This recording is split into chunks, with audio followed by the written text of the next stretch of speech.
তুমি যে হাদিসটা আমাকে শোনালে এর দলিল পেশ করো।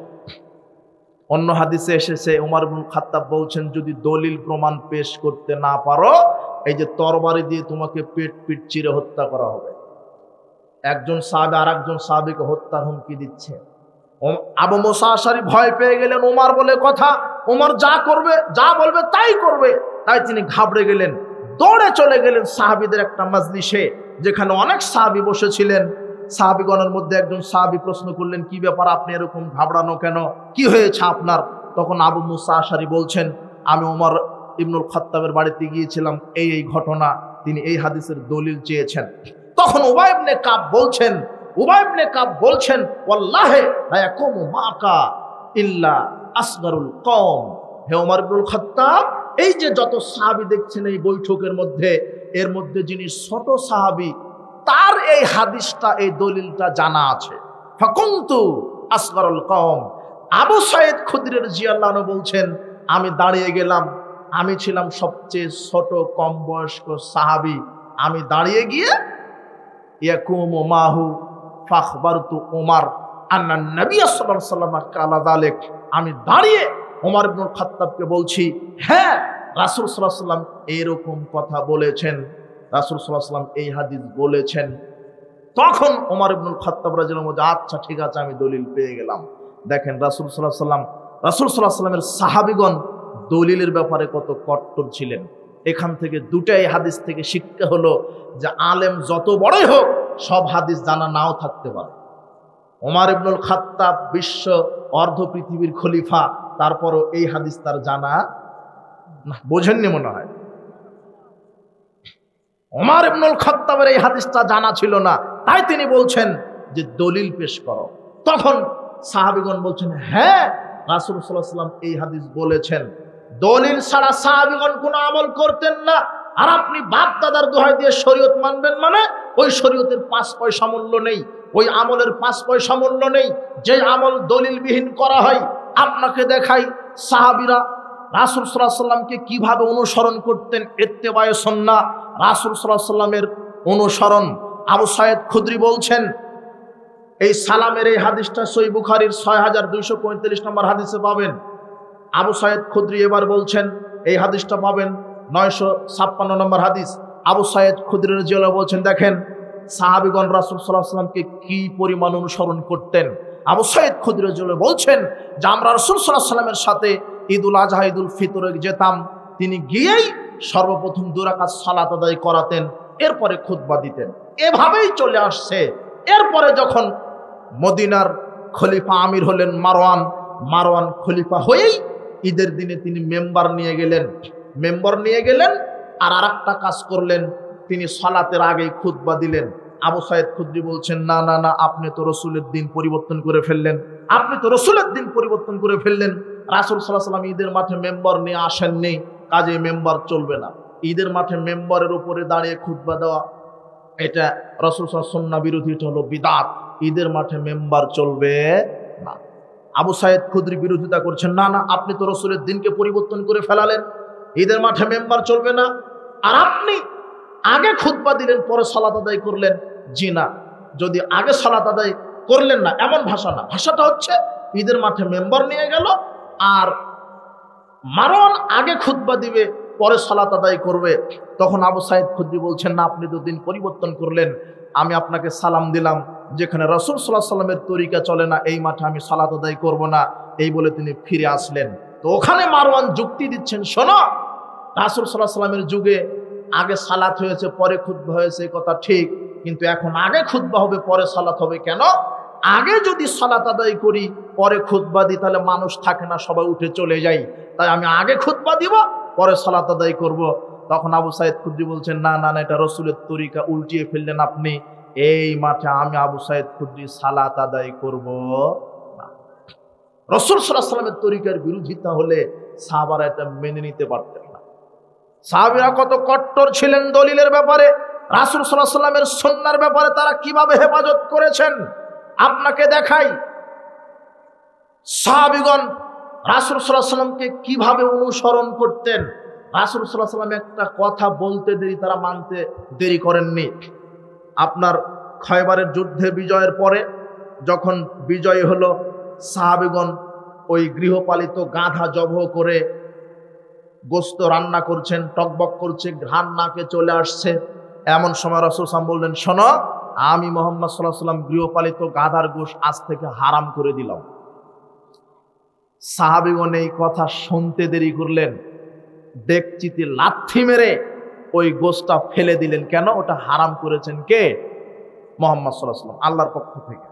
আর আপনার এই বাংলাদেশের মানুষ হলে ওখানে ইস্তেহাদ করতো, এজমা কিয়াসের মাধ্যমে বলতো, আল্লাহর নবী এতদিন তো খেয়েইছি, তো আজকের দিনটা যেহেতু গাধা জব করেছি, রান্নাও হয়ে গেছে, একেবারে রান্না কমপ্লিট হয়ে গেছে, অন্তত আজকের দিনটা খাই, আগামীকাল থেকে খাবো না, এই বলতেন নাকি?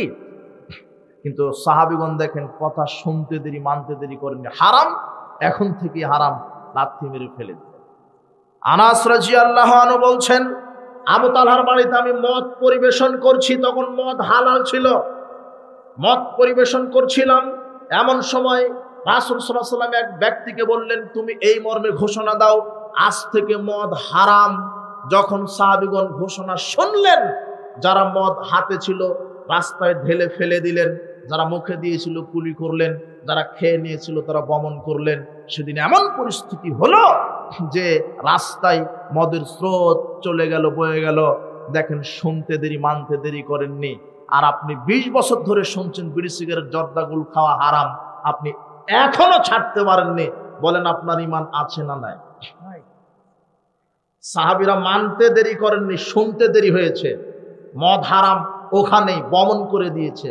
আর আপনি 20 বছর ধরে শুনছেন সুদ হারাম, এখনো সুদ খান। ঘুষ দুর্নীতি হারাম, এখনো আপনি ঘুষ দুর্নীতি করেন, আপনার ঈমান আছে না নাই বলেন? আপনি 20 বছর ধরে শুনছেন দাড়িটা ছেড়ে দিতে হবে, দাড়ি রাখা ফরজ, দাড়ি রাখা ফরজ, দাড়ি ছেড়ে দেওয়া ফরজ। 20 বছর ধরে শুনছেন, আপনি এখনো দাড়িটা ছাঁটেন, চাচেন, বলেন আপনার ঈমান আছে না নাই? বলেন আপনার ঈমানের দুর্বলতা, আপনার ঈমান কতটুকু আছে? 20 বছর ধরে শুনছেন প্যান্টটা টাকনুর ওপরে করতে হবে, প্যান্টটা টাকনুর নিচে রাখা যাবে না, আপনার এখনো প্যান্টটা টাকনুর নিচে আছে।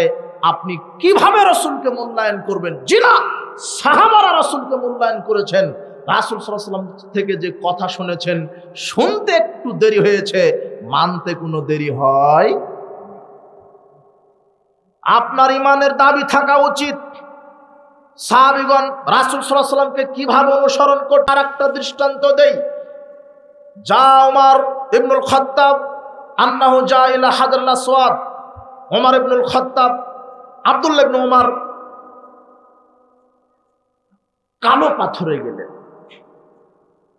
কালো পাথর হাজর আসওয়াদ, ফাকাব্বালাহু, গিয়ে চুম্বন করলেন। চুম্বন করার পরে বলছেন, ইন্নী আলামু আন্নাকা হাজানুন লা তানফা লা তাজাররু, শোনো হে কালো পাথর, আমি তোমাকে চুম্বন করলাম, আর আমি ভালো করে জানি তোমার কল্যাণ তুমি করতে পারো না, কারো উপকার করতে পারো না। লাউলা আন্নী রাআইতুন নবী সাল্লাল্লাহু আলাইহি ওয়াসাল্লাম ইয়াকাব্বিলুক মা কাব্বালতুক, শোনো, আমি যদি রাসূল সাল্লাল্লাহু আলাইহি ওয়াসাল্লামকে চুম্বন দিতে না দেখতাম তোমাকে, তাহলে আমিও দিতাম না। আমি তোমাকে চুম্বন দিই কেন? কে দিয়েছে চুম্বন? রাসূল সাল্লাল্লাহু আলাইহি ওয়াসাল্লাম। এই যে অনুসরণ। রাসূল সাল্লাল্লাহু আলাইহি ওয়াসাল্লাম দেখেন, 650 নম্বর হাদিস আবু দাউদের মধ্যে আসছে যে রাসূল সাল্লাল্লাহু আলাইহি ওয়াসাল্লাম সালাত আদায় করছিলেন, বৈঠকে বসে আছেন। এমন সময় জুতাটা, রাসূল সাল্লাল্লাহু আলাইহি ওয়াসাল্লাম সালাত আদায় করছিলেন, সালাত আদায় করতে করতে পায়ের জুতা দুটি খুলে দিলেন। এই দেখেন, জুতা যদি পরিষ্কার হয় তাহলে জুতা পরেও সালাত হবে, এটা একটা দলিল পাওয়া গেল। কথা বুঝেননি? অনেকে জানাজার সালাতে যখন দাঁড়ায় তখন দেখবেন জুতা খুলে রাখে, অথবা জুতা খুলে জুতার উপরে পা দিয়ে রাখে, এটা এমনিতেই। কি লাভ হলো? জুতাই তো পায়ের নিচে আছে। কথা বুঝেননি? জুতা খোলার প্রয়োজন নেই। যদি জুতাতে যদি মনে করেন যে কোনো নাপাকি থাকতে পারে, মাটিতে ঘষে নিলেই যথেষ্ট, খোলার প্রয়োজন নেই। এমনকি 5 ওয়াক্ত ফরজ সালাতে যদি আপনি পরিষ্কার জুতা থাকে, জুতা পরে আদায় করতে পারেন, এই যে তার দলিল। সাহাবীগণ রাসূল সাল্লাল্লাহু আলাইহি ওয়াসাল্লাম সবাই জুতা পরে সালাত আদায় করতেন। তো এখন তো আধুনিক যুগ, প্রযুক্তির যুগ, মসজিদ টাইলস হয়ে গেছে, এসি হয়ে গেছে, এখন তো ওই জুতা নিয়ে যান না। রাসূলের যুগে মসজিদটা ছিল, মেঝেটা ছিল বেলে পাথরের, কুচকুচে পাথরের, ওই জন্য তারা মাটির, এই জন্য তারা জুতা পরে সালাত আদায় করতেন। আপনিও করতে পারবেন, সমস্যা নেই। কিন্তু এখানে যেটা আমি বোঝাতে চাচ্ছি, রাসূল সাল্লাল্লাহু আলাইহি ওয়াসাল্লামকে সাহাবারা কিভাবে ইত্তেবা করতেন। রাসূল সাল্লাল্লাহু আলাইহি ওয়াসাল্লাম সালাত আদায় করতে করতে জুতা খুলে রাখলেন, তো সাহাবীগণ খুলে ফেললেন। রাসূল সাল্লাল্লাহু আলাইহি ওয়াসাল্লাম সালাত শেষ করে বললেন, কি ব্যাপার, তোমরা জুতা খুললে কেন? তখন বলছে যে আপনাকে দেখলাম তাই। তখন রাসূল বলছেন যে না, জিবরিল আমার কাছে এসে বললেন আপনার জুতাতে নাপাকি আছে, খুলে ফেলেন, তাই আমি খুলে ফেললাম। তোমাদের জুতাতে তো নাপাকি নেই। তো আমরা তো তা বুঝিনি, আমরা মনে করেছি যে জুতা এখন খুলে ফেলতে হবে, তাই আমরাও খুলে ফেলেছি। কথা বুঝেননি? ইত্তেবা, রাসূল সাল্লাল্লাহু আলাইহি ওয়াসাল্লাম অনুসরণ। রাসূল সাল্লাল্লাহু আলাইহি ওয়াসাল্লাম যা করেছেন বৈষয়িক জীবনে, শরঈ জীবনে, বিশেষ করে শরঈ জীবনে অবশ্যই মানতে হবে, সার্বিক জীবনেই মানতে হবে। বৈষয়িক জীবনে মানতে হবে মানে রাসূল সাল্লাল্লাহু আলাইহি ওয়াসাল্লাম বলেছেন ব্যবসা করো, কিন্তু ব্যবসাতে ভেজাল দিও না, ওজনে কম দিও না। রাসূল সাল্লাল্লাহু আলাইহি ওয়াসাল্লাম নীতিতে ব্যবসা করতে হবে। কথা বোঝেননি? আপনি বৈষয়িক জীবনেও রাসূল সাল্লাল্লাহু আলাইহি ওয়াসাল্লামকে মানবেন, শরঈ জীবনে, ইসলামী জীবনে রাসূল সাল্লাল্লাহু আলাইহি ওয়াসাল্লামকে মানবেন। এবার আপনাকে দেখাই রাসূল সাল্লাল্লাহু আলাইহি ওয়াসাল্লাম, সাহাবীগণ বেদাতের বিরুদ্ধে কত কট্টর ছিলেন। বেদাতকে সাহাবীরা সহ্য করতে পারতেন না। রাসূল সাল্লাল্লাহু আলাইহি ওয়াসাল্লামের কোনো হাদিসের যদি কেউ বিরোধিতা করতেন, সেটাও তিনি সাহাবারা সহ্য করতেন না। আপনাকে দেখাই, অনেক আলে হাদিস যুবকেরা, নারী পুরুষ সবাই অভিযোগ করেন, তাদের একটা অভিযোগ বলবো না, তাদের একটা বাধা দুনিয়াতে কোরআন এবং সহিহ হাদিস মানার কারণে তারা নির্যাতিত হচ্ছেন। কত মানুষ আমাদের কাছে বলে, সেদিনে একটা নারায়ণগঞ্জে একটা প্রোগ্রামে যাওয়ার সময় গিয়েছি, একটা যুবক আমাকে হাউমাউ করে আমার কাছে এসে বলছেন যে কোরআন এবং সহিহ হাদিস যখন থেকে মেনেছি, কোরআন এবং সহিহ হাদিস সালাফে মানহাজ যেদিন থেকে মেনেছি, এভাবে আমল করছি, এই আমলটা আমার জন্মদাতা বাপ আমাকে সহ্য করতে পারেনি, শুধু সালাফে মানহাজকে আমি গ্রহণ করেছি বলে বাপ আমাকে ত্যায্য পুত্র করেছে। তাহলে ওই ছেলেটা নির্যাতিত কেন? শুধু কোরআন আর সহিহ হাদিস মানার কারণে। কথা বুঝেননি? একটা মহিলা ফোন দিয়ে বলছে যে আমি শুধু কোরআন এবং সহিহ হাদিস মেনে চলি, কোনো তাকলিদ করি না, তাই আমার স্বামী আমাকে তালাক দিয়েছে। তার মানে আমরা বুঝতে পারছি যে কোরআন এবং সহিহ হাদিস মানার কারণে এই দেশে অনেক যুবক যুবতী, নারী পুরুষ নির্যাতিত হচ্ছে। কিছুদিন আগে একটা ছেলেকে মেরে হসপিটালে ভর্তি হলো। ছেলেটার অপরাধ কি ছিল? জোরে আমিন বলেছে মসজিদে। তার মানে নির্যাতিত হচ্ছে। আমি ওই ব্যাপারে কিছু শেষে কথা বলতে পারি, তবে আমি বলতে চাচ্ছি যে কোরআন এবং সহিহ হাদিস মানার কারণে দেশের অনেক সালাফি ভাইয়েরা নির্যাতিত হচ্ছেন, সালাফি বোনেরা নির্যাতিত হচ্ছেন। তবে চিন্তার কারণ নেই। অনেক মানুষ বলে যে আপনাদের বক্তব্য শুনে ওই মরার খাওয়া বাদ দিয়ে দিয়েছি, মানুষ মারা গেলে চল্লিশা করতো, ওই হালুয়া রুটি করতো, বাদ দিয়ে দিয়েছি, সম্মিলিত মোনাজাত বাদ দিয়ে দিয়েছি। তো আপনাদের বক্তব্য শুনে সম্মিলিত মোনাজাত বাদ দিয়েছি, এলাকাবাসী আমাদেরকে আর দেখতে পারে না, আমাদেরকে গালি দেয়, ইহুদি খ্রিস্টানের দালাল বলে, লামাঝাবি বলে, গায়রে মোকাল্লিদ বলে গালি দেয়। যখন বাপ মা মারা গেছে আপনাদের বক্তব্য শুনে চল্লিশা খাওয়ানো বাদ দিয়েছি, তাই আমার ফুপুদের সাথে সম্পর্ক নেই। ফুপুরা বলে আহা, টাকা খরচের ভয়ে বাপ মায়ের খাওয়াবি না, টাকা খরচের ভয়ে মানুষে কি বলবে, অথচ আমাদের এত টাকা, ফুপুদের সাথে আজকে সম্পর্ক নেই। কেন? বাপ মারা গেছে, চল্লিশে খাওয়ায়নি, তাই ফুপুদের সাথে সম্পর্ক নেই, চাচিদের সাথে সম্পর্ক নেই, চাচাদের সাথে সম্পর্ক নেই। বাপকে কবর দিয়েছি, কবর জিয়ারতের সময় সবাই মিলে সম্মিলিত মোনাজাত করিনি, তাই আমার ফুপু আমার চাচা আমাকে গালি দেয়। আমরা তার মানে কোরআন এবং সহিহ হাদিস মানার কারণে আমরা পৃথিবীতে আজকে নির্যাতিত, তাই না? নির্যাতিত কিনা? নির্যাতিত। ছেলেকে নিজের বাবা গালি দিচ্ছে কোরআন এবং সহিহ হাদিস মানার কারণে, ফুপুর সাথে সম্পর্ক নষ্ট, চাচাদের সাথে সম্পর্ক নষ্ট, এমনকি তালাক পর্যন্ত হয়ে যাচ্ছে, এমনকি ত্যায্য পুত্র পর্যন্ত হয়ে যাচ্ছে। অপরাধ কি? শুধু কোরআন এবং সহিহ হাদিস মানা, এটাই হলো অপরাধ, তাই না? কিন্তু হাদিস শুনেন, দেখেন, ওমর ইবনুল খাত্তাবের ছেলে আব্দুল্লাহ, আমরা বলি আব্দুল্লাহ ইবনে ওমর, ওমর ইবনুল খাত্তাবের ছেলে আব্দুল্লাহ, আব্দুল্লাহর ছেলে হলো বেলাল।